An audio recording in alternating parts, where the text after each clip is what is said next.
नमस्कार, आप देख रहे हैं जन्नत की पुकार। मध्य प्रदेश में सागर जिला अंतर्गत नगर पालिका परिषद देवरी के सम्मेलन में भाजपा के 7 पार्षदों ने अपनी परिषद के खिलाफ मोर्चा खोल दिया है, जिसमें भाजपा के शीर्ष नेतृत्व की अनदेखी सामने आ रही है। परिषद के एजेंडे में पहला विषय अनुमानित आय व्यय बजट 2023-24 स्वीकृत करने का आया तो भाजपा के 7 पार्षदों ने एक सिरे से खारिज कर दिया और अपनी असहमति जताते हुए सम्मेलन का बहिष्कार कर कक्ष से बाहर चले गए, जिससे अनुमानित आय व्यय बजट औंधे मुंह गिर गया। दरअसल परिषद सम्मेलन के शुरुआत में जैसे ही आय व्यय बजट वर्ष 2023-24 का विषय सामने लाया गया, जिस पर भाजपा के पार्षद संजय चौरसिया ने नगर पालिका सीएमओ से पूछा कि नई परिषद के गठन के बाद बाजार बैठकी से होने वाली आय का एवं बीते वर्ष में हुए आय व्यय हिसाब मांगा तो सीएमओ नहीं दे पाए, जिससे भाजपा 7 पार्षद सरिता जैन, भारतेंदु राजपूत, शशि पलिया, दिलीप कोष्टी, काशीराम पटेल, गोमती नारायण वाल्मीकि आदि नाराज हो गए और पहले ही विषय को लेकर असहमति जाहिर कर दी। इसके अलावा बैठक में हुई अन्य 15 बिंदुओं पर कोई चर्चा नहीं हुई और बैठक बहिष्कार कर दिया गया। इसके बाद गांधी वार्ड पार्षद सरिता संदीप जैन बबलू सिनेमा के कार्यालय में आयोजित पत्रकार वार्ता के दौरान सभी भाजपा पार्षदों ने परिषद में उनकी उपेक्षा किए जाने और वार्डों में विकास कार्य न होने का आरोप लगाते हुए कहा कि नगर पालिका परिषद में भाजपा के 13 पार्षद होने के बावजूद भी परिषद कांग्रेस के एक पार्षद के इशारे पर चल रही है। भाजपा पार्षदों का कोई काम नहीं हो रहा है। तो हम लोग चूंकि इतने सक्षम नहीं, हम लोग सीएमओ को पत्र लिखेंगे कि जो चुना हुआ हम लोग भी नहीं जाते। हमारा चुना हुआ पार्षद हमारे चुने हुए व्यक्ति ही परिषद में जाते। हम लोग प्रतिनिधि, हम लोग कभी नगर पालिका कक्ष में नहीं जाते। अनाधिकृत क्या हो, कोई हितग्राही है, नगर पालिका में अपना काम लेके 1-2 बार आ सकता, लेकिन अगर वो सुबह के 10 बजे से शाम के 5 बजे तक नगर पालिका में कोई काम कर रहा तो क्या कारण वहाँ है? अनाधिकृत व्यक्ति को इतने समय नहीं रहना चाहिए। नहीं रहना चाहिए, तो वो जाके कार्रवाई तो आप लोगों को पहले करवा देनी थी और कर्मचारियों की कुर्सियों पर बैठ रहा है यार। नहीं, और जैसे जो मेन पार्षद है वो के प्रतिनिधि बन के काम कर रहा है सब लोग, ऊपर भी तो आपत्ति लग रही है। हम लोग प्रतिनिधि बन के कहीं शहर में किसी को दिख रहे हो, हम लोग कहीं पार्षद प्रतिनिधि का रूप दिखा रहे हैं। पार्षद ये काम करे ना, प्रतिनिधि क्या जरूरत है? यदि पार्षद यदि बीमार है, लाचार है, विकलांग है तो बात अलग है, प्रतिनिधि हो। नहीं, हम लोगों के यहाँ शिविर लगे तो वार्ड पार्षद हमारे जो है उनने KYC कराए, उन्हें लाड़ली बहना के फार्म भरवाए, उन्हें आयुष्मान कार्ड उन लोगों ने बैठ के करवाए। हम लोगों ने अपनी पार्षद प्रतिनिधि राकेश चौरसिया द्वारा हमारे 2 पार्षद दिलीप कोष्टी और काशीराम पटेल दोनों लोगों को डरा धमका कर सीएमओ अपनी बात सुन नहीं रहा है, काम कर नहीं रहा है, इसका ट्रांसफर कराना है, अध्यक्ष के लेटर पैड पर साइन कर दो। हमारे पार्षदों ने साइन करने से मना किया तो उसको धमकी दी गई कि आपके वार्ड में ना तो अब सफाई होगी, ना कोई निर्माण और विकास का काम होगा। यदि आपको काम कराना है तो इस पे आप हस्ताक्षर करो। धमकी किसने दी? राकेश चौरसिया प्रतिनिधि पार्षद द्वारा। इस कारण से हमारे दोनों पार्षदों ने, चूंकि हमारी जनता का नुकसान ना हो, वार्ड में सफाई होती है, भयभीत है, इस कारण से उन्होंने दस्तखत कर दी। वह शपथ पत्र देने को तैयार है, कहने हमको धमकी देके शपथ पत्र लगाया। और आप नारायण उसे काशीराम पटेल से पूछ लें, दिलीप से पूछ लें। और इसके बावजूद में हमारा फोरम 13 पार्षद भाजपा के हैं और मैं कांग्रेस के पार्षद से बात करूं। आज भारतीय जनता पार्टी जब जिले के अंदर कोई शिविर आयोजन करती है तो हमको प्रशिक्षित करती है कि सरकार की योजनाएं जनता तक लेके जाओ और भारतीय जनता पार्टी की योजनाओं के बारे में जनता से बात करो। आज देवरी नगर पालिका में स्थिति कांग्रेस का पार्षद महिमा मंडित कर रहा अपने वार्ड को। हमारी परिषद के अध्यक्ष और PIC के साथ ही जाते हैं, उसी मंच पे 80 लोगों को कांग्रेस प्रदान कराई जाती है। आज माननीय परिवहन मंत्री भूपेंद्र सिंह जी के निर्देश पर बस स्टैंड गांधी वार्ड में एक वाटर कूलर सीएमओ के निर्देश पर लगाया गया। उसमें वार्ड का पार्षद प्रतिनिधि बबलू जी जाके उसका श्रीगणेश करता है तो दूसरे दिन उसमें टंकी में पानी नहीं डाला जाता। ये कहा जाता है कि वो समाज सेवी व्यक्तिगत उनके द्वारा लगाया गया। आज शहर के अंदर तुमने ढब्बुए इकट्ठे करके पानी के मटके रख दिए और अपने गिने चुने अपने पसंदीदा पार्षदों को लिया, फोटोग्राफ डाल रहे तुम। आज सरकार कोई योजना का लाभ दे रही है।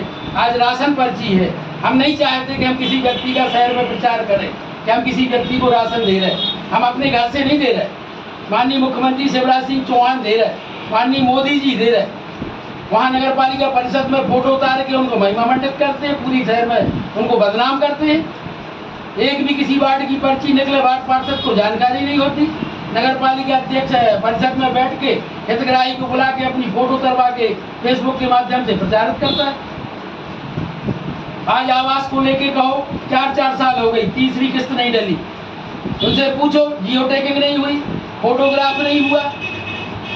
वो फोटोग्राफर आता है, वो पसंदीदा पार्षद अपनी गाड़ी पे बिठाता है, अपने वार्ड की फोटो डलवा रहा है, जियो टैगिंग करा रहा है। हम लोगों को पता ही नहीं, जानकारी नहीं दी जाती। शासन की आवास की कितनी राशि आ रही, कितनी डाली जा रही, किस कारण से नहीं डाली जा रही, हम लोगों को किसी बात से अवगत नहीं। आज हम 7 पार्षद हैं, भारतीय जनता पार्टी के पार्षद हैं।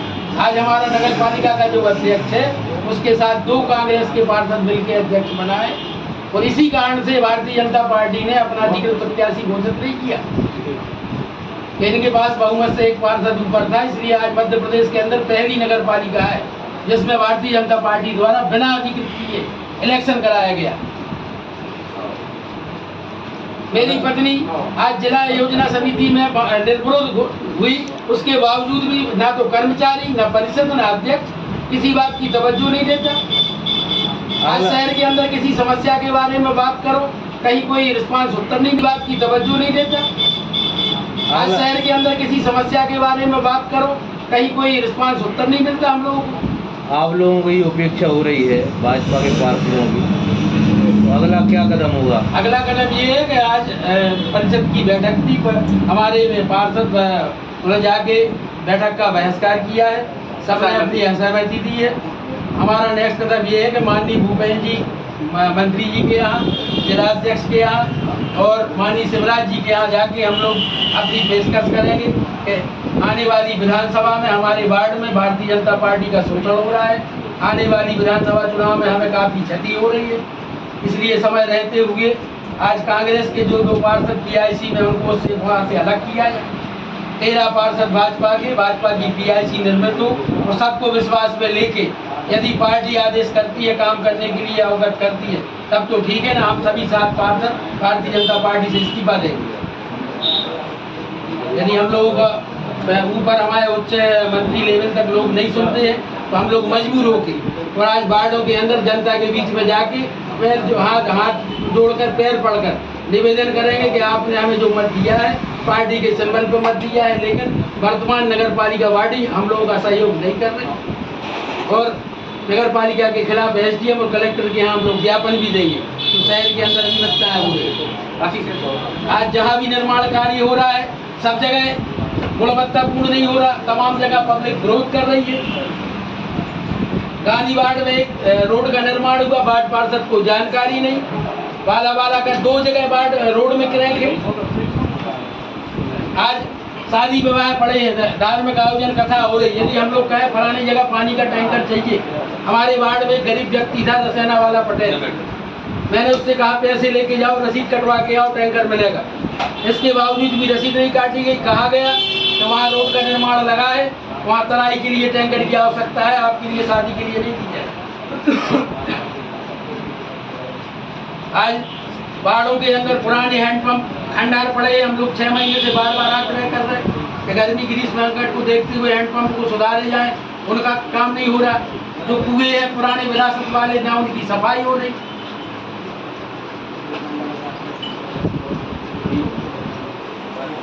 कुछ 2-3 गुर्गे वहाँ पे जाते हैं और उनके हिसाब से कर्मचारी काम करते हैं और जो मूल पार्षद है उनको कोई रिस्पांस ना कर्मचारी देते हैं और ना कोई जानकारी देते हैं। इस बात को लेके जनता भी असंतुष्ट है।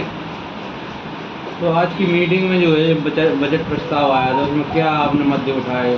कौन से मुद्दे हम लोगों से पूछे नहीं जाता। हम लोगों से अभी तक जब से निर्वाचन हुआ एक भी बार नहीं पूछा गया हम लोगों से कि आपकी मूल समस्या वार्ड की क्या है। वहाँ तो आपको लिखा लिखाया एक एजेंडा मिल जाएगा, इस विषय पे आप चर्चा करिए। 1-2 बार अपन ने ये बात रखी भी उनसे, कि हम लोगों से पूछ तो लिया करो। जी परिषद का जो सम्मेलन होता है, इस सम्मेलन में तो 15 ही लोग अपना अपना अपनी बात रखेंगे, कोई बात इसमें नोट होगी, उसी पे चर्चा होगी। तो आप पूछते हैं नहीं, आप लिख के रख लेते हैं। इसमें बात है जरूरी है, हम लोग कठपुतली तो है नहीं कि आपने बोला और हम लोग सिग्नेचर कर दें। आज उसी बात को लेके ये बात रखी गई कि कितनी आय होती है, तो उन्होंने बता दिया कि भाई हमें अभी जानकारी नहीं है। वो तो दस्तखत कर दो, इतने को बुलाते हैं वो केवल पार्षद लोग। तो आज आप लोगों ने पत्रकार वार्ता रखी है जी, इसमें आप लोगों को क्या आगे क्या रूपरेखा है, क्या हम लोगों की आगे रूपरेखा ये है स्पष्ट, हम लोग समर्पित भाजपा के कार्यकर्ता है। भारतीय जनता पार्टी के सिंबल पर हम लोगों को जनता ने वोट किया है। नगर पालिका चुनाव में 15 वार्ड में 11 पार्षद हम लोग भारतीय जनता पार्टी से जो हुए, 2 निर्दलीय हुए, वो भी हमारी भारतीय जनता पार्टी परिवार से है, भारतीय जनता पार्टी परिवार में शामिल हुए हैं। मात्र 2 कांग्रेस से पार्षद हैं। आज वर्तमान में नगर पालिका परिषद में जो PIC का निर्माण हुआ है उसमें कांग्रेस के 2 पार्षद महत्वपूर्ण पदों पर हैं, जिसमें एक प्रतिनिधि राकेश चौरसिया जो का है वो निर्माण समिति का अध्यक्ष है, जो संपूर्ण विभागों का दायित्व लिए हुए हैं। आज हम जिस वार्ड के निवासी हैं, प्रति वार्ड हमारे वार्ड से भी जो पार्षद चुना है सुनील वंदनाधिकारी है, वो स्वास्थ्य सफाई समिति का प्रेसिडेंट है। आज प्रति वार्ड के अंदर में भी सफाई नहीं हो रही। जिस विभाग का वो चेयरमैन है उससे पूछो कि भाई कर्मचारी, वो कहता राकेश चौरसिया कहेंगे तो कर्मचारी मिलेगा। आज वार्ड के अंदर कोई समस्याएं आती, सफाई की बात आती, कोई सार्वजनिक धार्मिक आयोजन हो रहा है, हम क्योंकि वरिष्ठ में तीसरी बार से पार्षद हूँ, वर्तमान में प्रतिनिधि हूँ, मैं अध्यक्ष को फोन लगाऊंगा, CMO को फोन लगाऊंगा, तो अध्यक्ष के द्वारा ये कहा जाता है कि राजा गुप्ता से बात करो या राकेश चौरसिया से बात करो। हमें धिक्कार है कि हम एक 25 साल पुराने कार्य थे जो नए सिरे से नहीं हुए, पिछली परिषद के उनसे एक क्वेश्चन किया गया कि CM साहब ये बताइए कि अपनी बाजार बैठकी की कुल टोटल नई निर्वाचन के समय से अभी तक कितनी आय हुई। तो CMO साहब 2-3 बात तो बात करने में लड़खड़ा ले, उन्होंने कहा वो तो एथेंटिक नहीं है। तो एथेंटिक जितनी भी है आप रिटर्न में तो होगा आपकी नगर पालिका में, तो वो पहले पेश करें। उनने पेश नहीं की और ऐसी कई सारी अनियमितता है। आवास को लेके आप देखें, आवास में किसी भी पार्षद को ऐसी जानकारी नहीं लगती कितने हितग्राहियों के पैसे सरकार द्वारा डाले गए, कितने फर्स्ट किस्त किया है, कितने सेकंड किस्त किया है, कितने थर्ड किस्त किया है। वो वहीं से डिवाइड कर लेंगे। कुछ उनके नुमाइंदे हैं अध्यक्ष के, वो वहीं से फिक्स कर लेंगे, वो वहाँ से पैसे डाल देंगे। अपन को जानकारी भी नहीं मिलेगी। अपन को तो ये भी जानकारी नहीं प्राप्त होती कि आय कितने हैं, वो आय भी है कि नहीं आए। अपन को बाद में पता लगता है जब हितग्राही कोई बोले कि भैया पैसे आए हमारे खाते में, इसके पहले अपन को कोई जानकारी नहीं दी जाती। ऐसे कई सारे मुद्दे हैं जो पूरे पार्षद न सफाई से लेके वंचित हैं, पानी के लेके वंचित हैं और सारी अनियमितताएं। आप देखें कि गांधी मंदिर से लेके नगर पालिका तक किसी की सफाई व्यवस्था में ड्यूटी लगाई गई, उसने आज दिनांक तक एक भी बार झाड़ू नहीं लगाई। और झाड़ू नई जो निर्वाचन प्रणाली से आज तक एक भी बार झाड़ू नहीं लगाई गई। वहाँ पर किसी की ड्यूटी है, ड्यूटी वाले का तो वो नाम भी नहीं बता देगी किसकी ड्यूटी है। नगर पालिका परिषद को करीब 1 साल होने वाला है और आप लोग विकास कार्य नगर में हो रहा है, इससे कितने संतुष्ट हैं? बिल्कुल नहीं, संतुष्टि की तो यहाँ बात ही नहीं आती। जब हम आपको ऐसा पहले बता चुके हैं कि कोई भी संबंध में जानकारी नहीं दी जाती, जब जानकारी नहीं देगी तो हम किस बात को लेकर संतुष्ट हो जाएंगे। हर काम को लेकर असंतुष्ट है हम, तो ठीक है पूरा नगर असंतुष्ट है, पूरा नगर। आप किसी से भी बाइट लेके बात करके देख लें, ये आपको प्राप्त मिल जाएगी जानकारी की ये क्या कर रहे हैं। तो आपका कहना ये है कि नगर पालिका जो प्रशासन के अधिकारी हैं, कर्मचारी हैं, ये पार्षद प्रतिनिधियों को तवज्जो नहीं दे रहे हैं? नहीं, पार्षद प्रतिनिधि तो जाते ही नहीं है। अध्यक्ष के कुछ 2-3 गुर्गे वहाँ पे जाते हैं और उनके हिसाब से कर्मचारी काम करते हैं और जो मूल पार्षद है अगर आपने हमारा अभी तक चैनल सब्सक्राइब नहीं किया है तो कृपया चैनल सब्सक्राइब कर लें, लाइक करें, शेयर करें, कमेंट करें। तो मिलते हैं फिर किसी और खबरों के साथ। नमस्कार।